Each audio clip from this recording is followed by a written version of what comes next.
Well, tonight, we speak to one of the leaders of that region, former Senator Magnus Abe, who joins us from our Abuja studio. Thank you so much, Senator Abe, for joining us tonight on the program.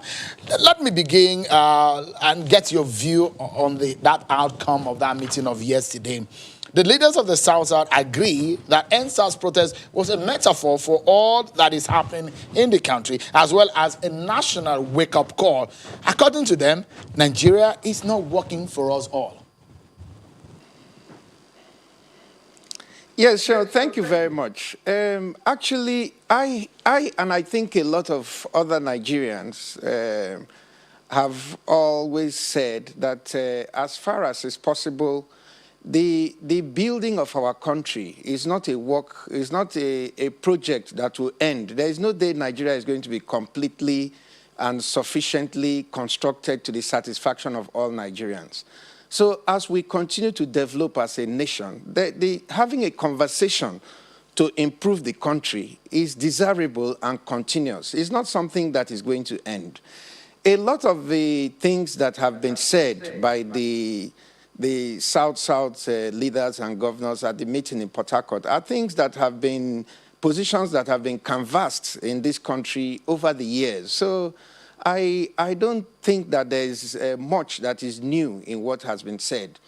What remains to be seen is how we can expand this conversation to accommodate other views across the country and bring up a structure and a system that works for most Nigerians and will enable us as a country to meet the dreams and aspirations of the majority of our citizens. I think that is what is there. Having said that, let me commend the federal government for this wonderful initiative of engaging leaders across the country post the NSAS protest. There is no doubt that the protest in itself and the wake of the COVID-inspired economic crisis in the country has, would I say, escalated or brought out some of the fault lines within the Federation. And this effort of the federal government to engage with leaders across the zone to share ideas and opinions with them on the way forward is a very, very commendable move, and it should be seen by all Nigerians in that context. For the South in particular, I think that given the controversy and some of the funny comments that tailed the first meeting that had to be aborted due to some conflicting engagements here in Abuja, the presence of the Chief of Staff and the federal delegation in the South on his birthday, he actually spent his birthday with the leaders of the South and the people of the South, was a very welcome touch to the entire engagement. But I don't think that there is anything that has been said in Port Harcourt that is entirely new to anybody in this country. When I was in the Senate as a senator on the side of the People's Democratic Party at that time, I was the single senator that supported the creation of state police in the PDP at that time. And nothing has changed. The call for a state police is something that I feel that this country should look at objectively. I know the concerns people have about politicization of the police. It is something that may happen with irresponsible leaders if we create a state police. But as time has shown, people can only do these things for a short while. And if they misuse the police, when they leave office, the same police would also be misused against them. But I think that our primary focus and objective should be how we can create effective security for the majority of all Nigerians. And I have always been in full support of that conversation. So I really don't see anything in the South position as stated that is entirely new. The presentation may reflect some political nuances in the region, and people may also hear it in some of those political nuances. But the reality of some of the positions that were taken is constructive for the good of the country and should be looked at objectively. Senator, when you serve at what they spoke about and their position, is not new. Isn't that supposed to even be the major problem? Because on the backdrop of that popular saying that you cannot solve a new problem with an old way, or you cannot keep doing the same thing and expect a new result. Does it not also give us some worries or concern that we have these lingering problems and we have not been able to resolve them?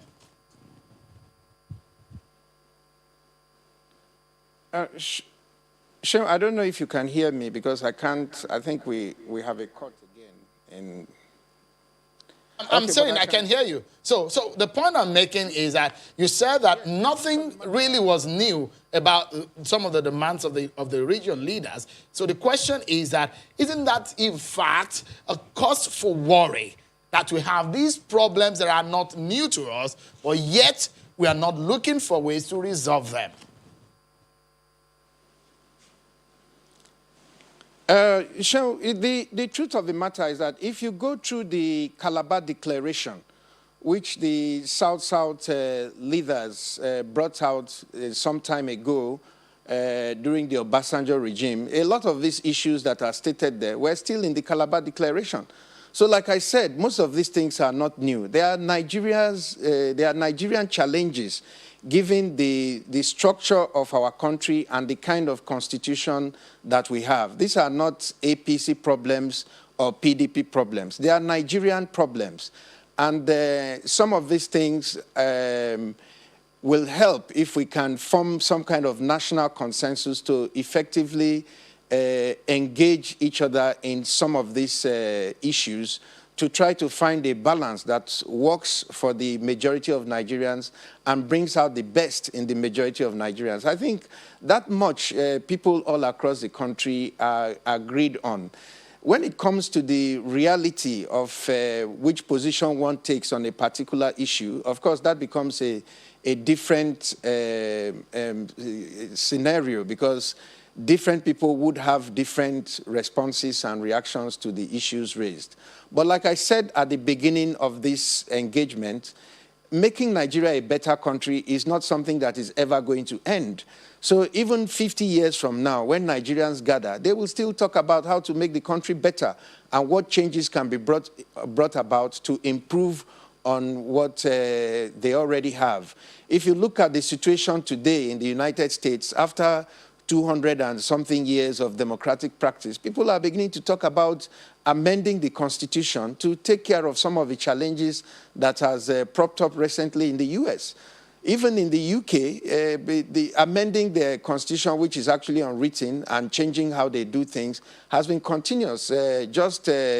Within this last parliament, Boris Johnson just made a major change in how the British Parliament conducts its business over time, and changed the way things had been done for literally hundreds of years, you know. So making the country better is a conversation that must continue. In this particular instance, what the federal government has done is to engage leaders across the zones to try to create an atmosphere where people can discuss effectively and share views on the way forward. Senator Abe, understand that some of these challenges are not things that that the federal government can, on its own, change. All right. So let's take a breather. But when we come back, we're looking at solutions to some of these problems. And they are familiar words, they are familiar demands. But can we use familiar ways to resolving them? Can we not fashion a permanent solution to some of these issues? We get your closing thoughts when we return from this break, everyone. Don't go anywhere. We'll be right back.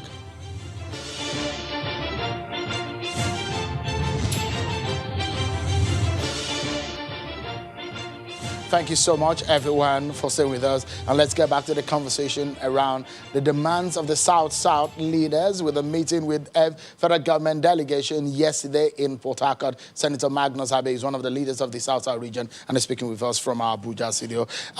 Senator, let's get some of your closing thoughts on this matter.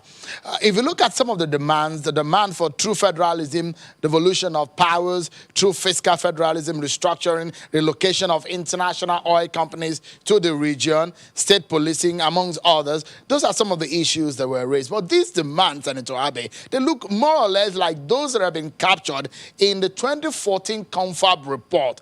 How easy will the implementation of some of these demands be, and the fear that this will not just be a mere talk shop? Well, Sean, the truth of the matter is that there's some of those things that it will be difficult for the government on its own to change or to implement on its own. These are issues that concern the entire Nigerian Federation. And what the advice I would like to give to the South-South leaders is that they should also engage leaders from across the country, not just the federal government. Because some of these things will require constitutional amendment. They'll require building some broad consensus. And from my understanding of the way this country works, the best way to get something out of Nigeria for Nigerians to agree to is that you make it a win-win so that everybody sees what they are going to get, how it makes things better for them, and how their own lives too will improve as a result of these changes. There are some of these changes that actually meet that criteria, that will help the country to run better, be more efficient, be more effective, and allow all sections of the country to generate and create wealth with their own citizens and residents. I prefer to use the word residents, will enjoy. But where you present or push some of these things as if it's a sectional or a regional priority, you may not get the consensus that you need to be able to achieve them. For example, if you're talking about relocating businesses to the Niger Delta, I believe that outside of the federal government fiat to move businesses to the region, the Niger Delta leaders themselves can also put their heads together to see how they can make the operating environment in the region more cost-effective for the international oil companies and for oil companies generally. Because in terms of cost, there is no way it makes more economic sense for a country that has its operational base in, say, Akwa Ibom to have its offices in Lagos. But there are certain facilities in Lagos that makes it attractive to the chief executive and the heads of those companies to stay in Lagos rather than in Akwa Ibom. So if we also do our bit to create a better, more conducive, more effective environment in the region, some of these companies may not even wait for the federal government to tell them to move. A lot of them on their own, just out of business expediency, will love to move to the region.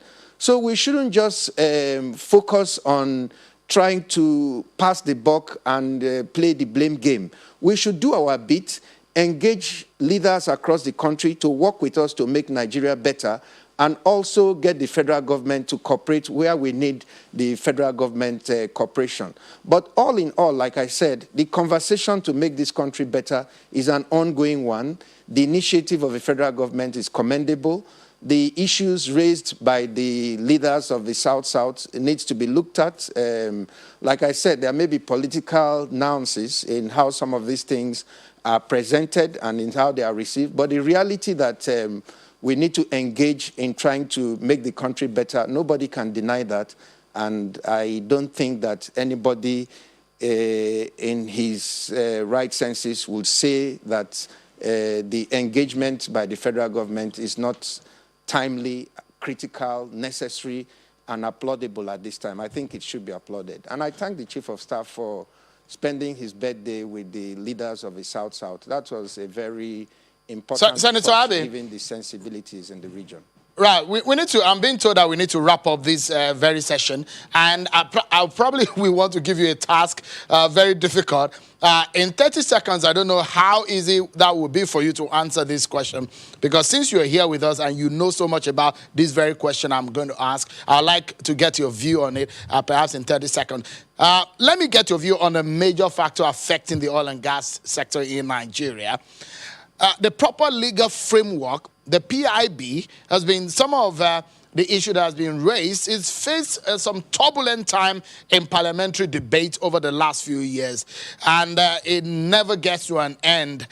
But experts say it is important to reshape the sector, but for it to happen, the PIB needs to be passed. Why has it been so difficult to pass the PIB for several years? Sure, in 30 seconds, it's difficult for anybody to give a clear answer to that. But what I would say is that the kind of engagement and traction that we are getting on the PIB at this time has been absent in all previous efforts and attempts to restructure the oil industry by changing the legal framework through the law. But in this particular time now, you have the President of the Federal Republic of Nigeria fully involved, you have the Minister fully involved, and you have clear commitments from the leader, the Speaker of the House of Representatives and the Senate President that this time the PIB is going to be a reality.